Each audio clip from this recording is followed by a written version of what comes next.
দেশের শীর্ষ পর্যটন নগরী কক্সবাজারে পর্যটন শিল্পের টেকসই উন্নয়ন ও আবাসন সংকট নিরসনে ভূমিকা রাখতে চায় বেসরকারি খাতের শীর্ষস্থানীয় প্রতিষ্ঠান ভাইয়া গ্রুপ। বৃহস্পতিবার দুপুরে কক্সবাজার সাগরপাড়ের একটি তারকামানের হোটেলে ট্যুরিস্ট পুলিশের অতিরিক্ত ডিআইজি আপেল মাহমুদের সঙ্গে ভাইয়া গ্রুপের প্রতিনিধি দলের সৌজন্য সাক্ষাৎকালে এসব বিষয় উঠে আসে।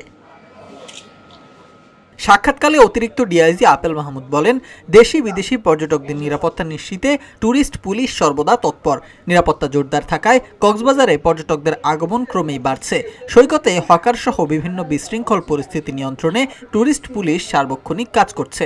পর্যটকদের হয়রানি রোধে হার্ড লাইনে আছে পুলিশ। কেউ যদি পর্যটন এলাকায় বিশৃঙ্খলা করতে চায় তাকে কঠোর হস্তে দমন করা হবে।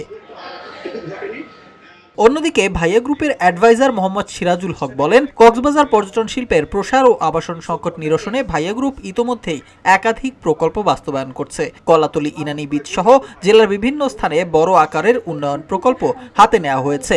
আবাসন খাতে হালাল পুঁজিতে বিনিয়োগের মাধ্যমে কক্সবাজারের পর্যটন শিল্পকে এগিয়ে নেওয়ার পাশাপাশি বিনিয়োগকারীরাও লাভবান হতে পারেন। ভাইয়া গ্রুপ সবসময়ই টেকসই ও পরিবেশ বান্ধব উন্নয়নে অঙ্গীকারবদ্ধ বলেও উল্লেখ করেন তিনি।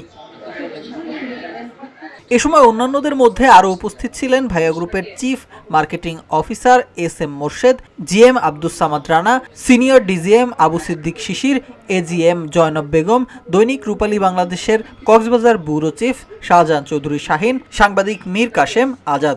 সাক্ষাৎ শেষে উভয় পক্ষ কক্সবাজারের পর্যটন নিরাপত্তা, বিনিয়োগ ও অবকাঠামোগত উন্নয়নে সমন্বিত উদ্যোগ নেওয়ার আশাবাদ ব্যক্ত করেন।